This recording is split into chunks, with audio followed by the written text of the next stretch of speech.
So in many ways, particularly on the spiritual path, there has to be some kind of emotional release. What do I mean by that? I mean, there has to be a release of blocked up emotions. And this is not, I'm not talking about whether you're ill or you've got autoimmune or you're, suffering in some sort of physical way. I'm really talking about across the board on any kind of path, any sort of journey of transformation.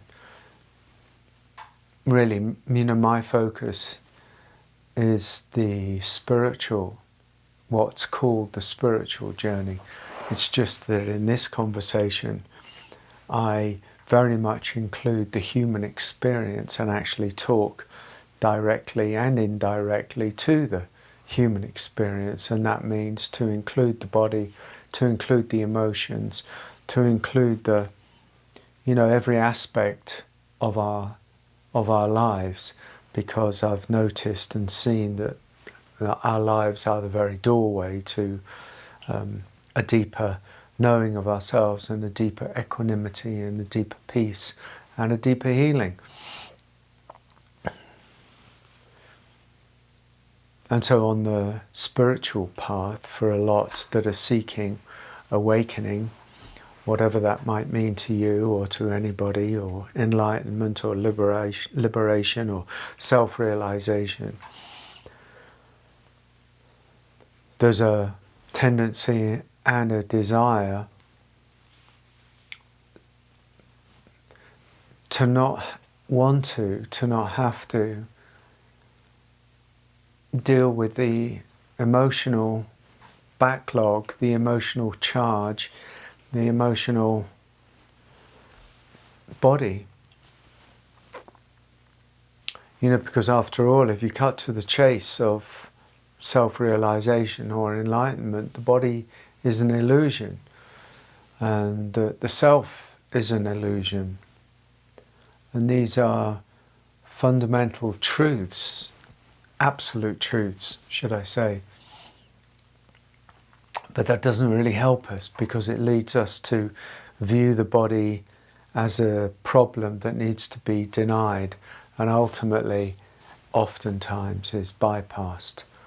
And a bypassed body system, when it carries a lot of emotional charge because of stuff that's happened in the past, then it doesn't really work, because the body system, the emotional charge, all of the energy within it is going to bust out all over the place. It's going to break out into our lives and manifest, as I've said in lots of different videos. And so we have to be very inclusive of the emotional body.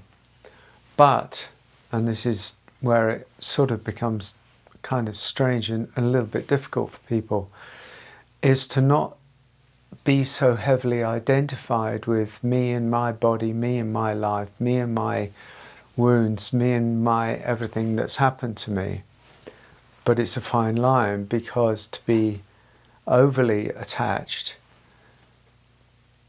brings up all sorts of problems, but to be unattached at all also brings up a whole lot of problems. And so the invitation really is to find the middle ground within this journey, but to really take care, or start to take care of the emotional component of this life. And that means releasing old toxic emotions, or not even toxic emotions, old built up, pent up, stuck, heavy, weighing down emotions. And everybody knows what I mean by that, because they're always associated with the past. always. And so whatever's still being carried as a unresolved energy, emotional energy, finds itself in many ways in the body armoring, in the body system, in the nervous system, in the immune system, in the tightness of the body. And that may well then start to express itself in habits, in addictions, in patterns, but may also, lodge itself almost in the energetic system of the body. And that energetic system of the body finds its way into the inner structure of the body, into the organ system of the body, into the tightness of the organ system of the body, and it can start to have a inflammatory effect. And this is just talking about the emotions, not talking about the foods or the, all of the other stuff, the lifestyle habits. But lifestyle habits are often dictated, by unresolved emotions. That's a link, a connection. Lifestyle habits, lifestyle choices, the things we do, oftentimes are not just neutral. They're not just, looking after the body system or the organ system or the immune system or the nervous system. They're actually guided by and influenced by the wounds and grievances, traumas, hurts, pains, suffering that we've carried around for a very long time. So they're guiding our hand in our lifestyle choices. And so there's an intervention that in many ways somehow needs to happen, or the catharsis of things that need to come undone.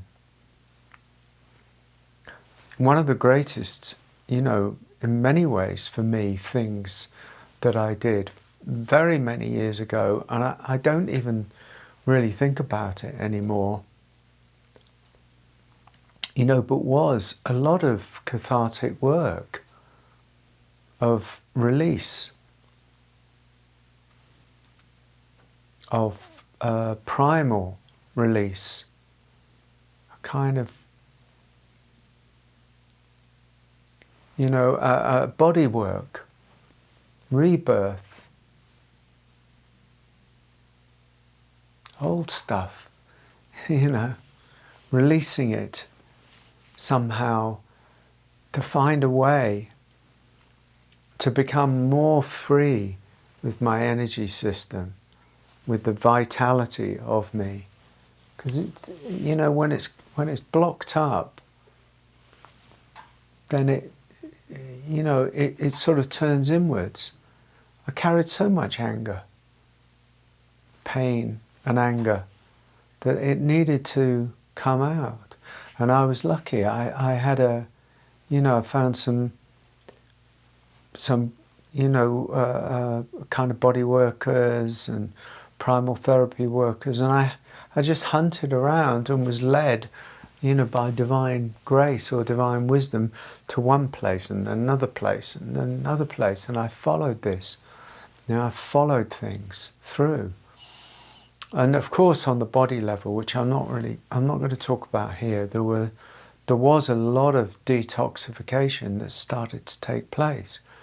Most people really need to get on the detoxification path, because the detoxification of the body system and the detoxification of the emotional system go hand in hand. They're one. They're almost one thing, two arms of one thing, two branches of the same thing that's happening. So if you start to impact one, you're going to impact the other.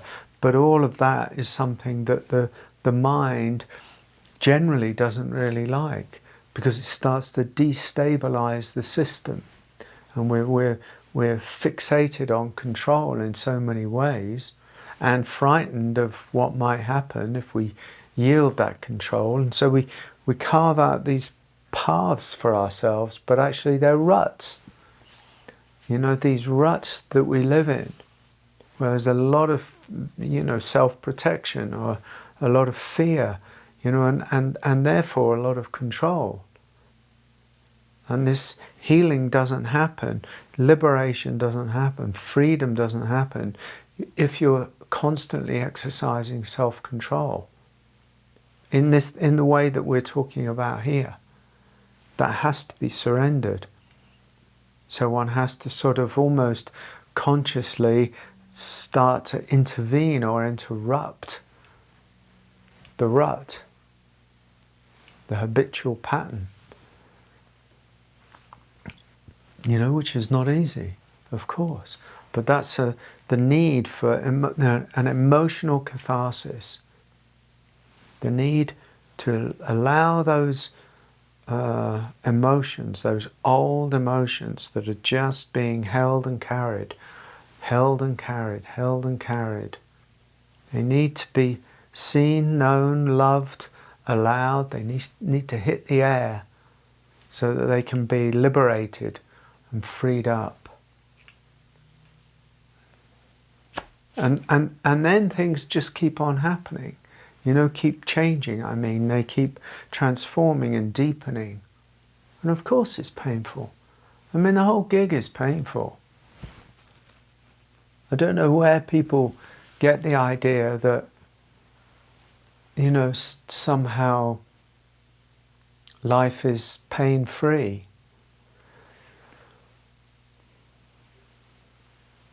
God.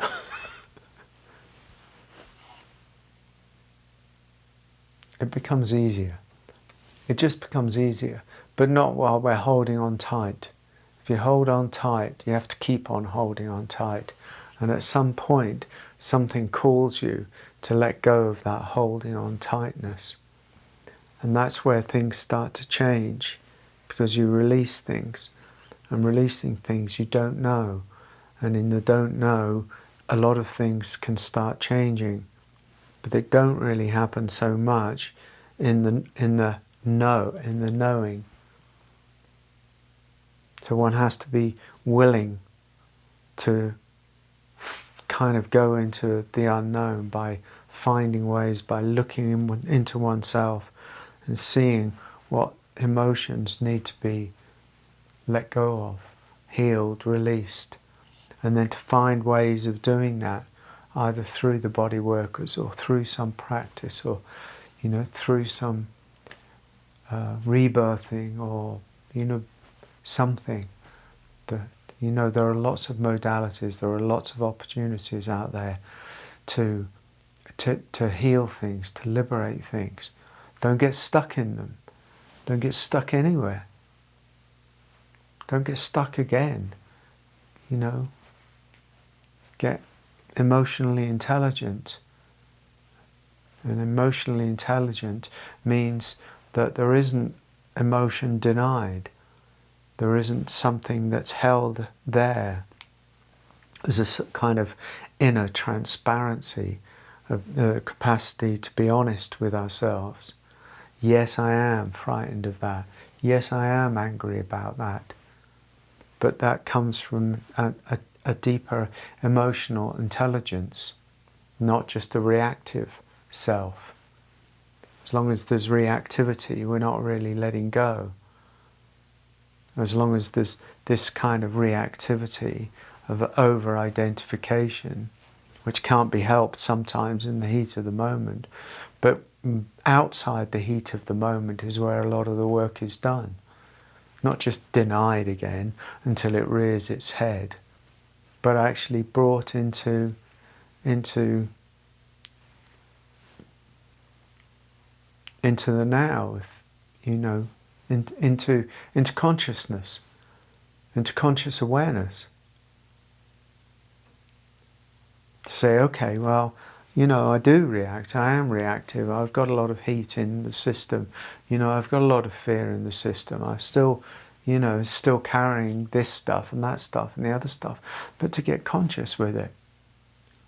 Because if we don't get conscious with it, it's just going to stay where it is and either keep on, having its impact in our lifestyle choices, or express itself through illness, or express itself through relationship or some other way.